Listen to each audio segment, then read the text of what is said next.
You know, my whole healing journey has been quite an intense one.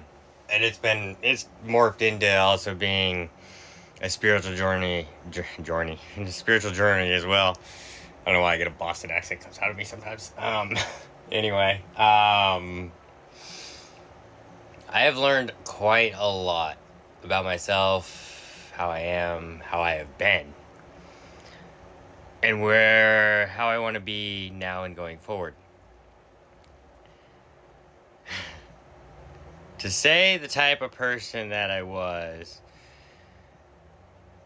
I mean, I've gotten emotional on here and I've shared the good shit and everything, but there's bad shit too. I mean, the depth that my mask went to try to protect myself and cover up and make sense of the world and everything. All the behaviors that I internalized, that I learned from my father and other people in my interactions and whatnot, and just how they would come out. And mainly they would come out when I was drinking, and I drank a lot, and I drank to cover up all of the pain and hurt that I felt from feeling so misunderstood my whole life. Not really knowing why. God damn it, where's my fidget toy? Hang on. Having all these deflected hurts onto me. Basically, the long and short of it is I had to learn my enemy. And I say that very loosely, enemy. I had to learn the depth of negativity that exists within this world. And I had to embody that for myself. And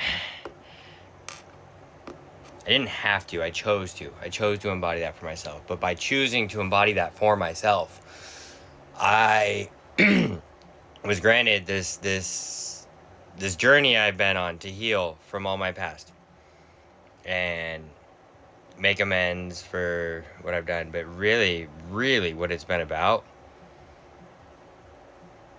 is forgiving myself. You know, I can express my apologies, and I sincerely do, to anybody that I have hurt in any way, shape, or form.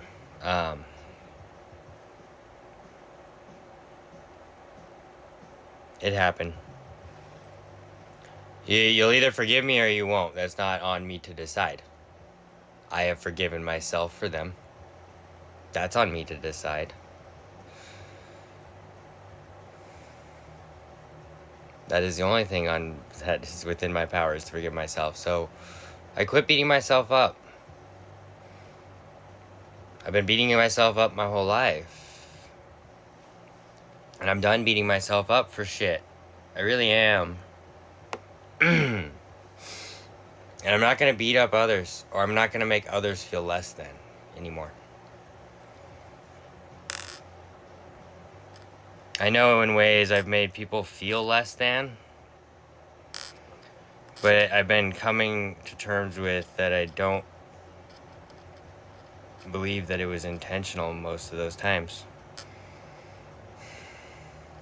I feel that to be true, that I was not intentionally.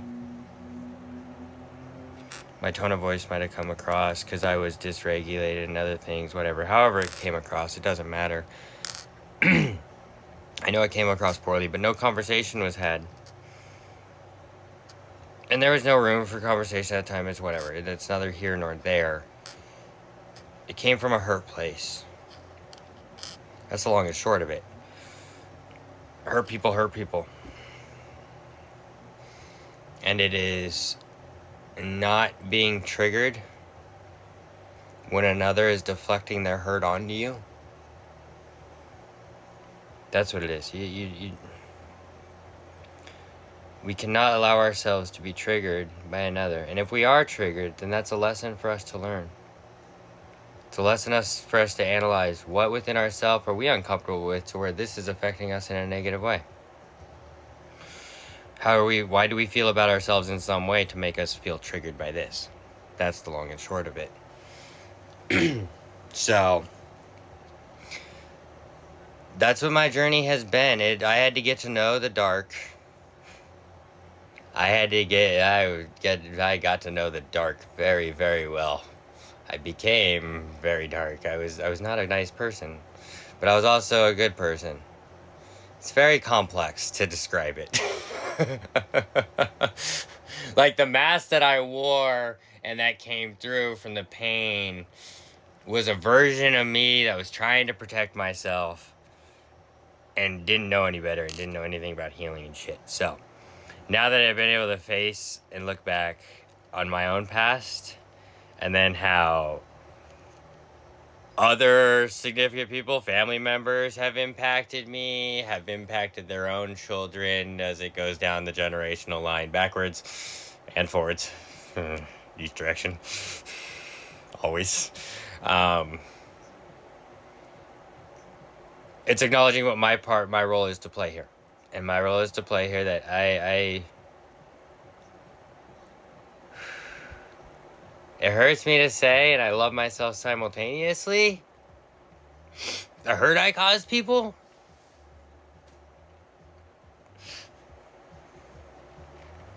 God. I'm aware of the hurt I cause people and how, whether it's intentional or not, by me, I am vastly aware of the hurt I have caused others, or making others feel less than, especially if my intelligence was called into question regarding it. I internalized it as my fault. So I've had to forgive myself. And know that pain causes terrible things. Hurt causes terrible things.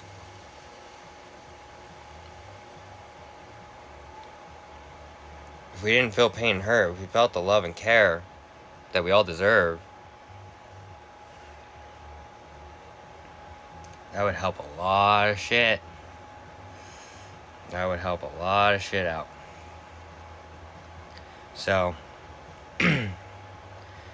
when we can heal and no longer come from a place of hurt within ourselves when we approach everybody, that is when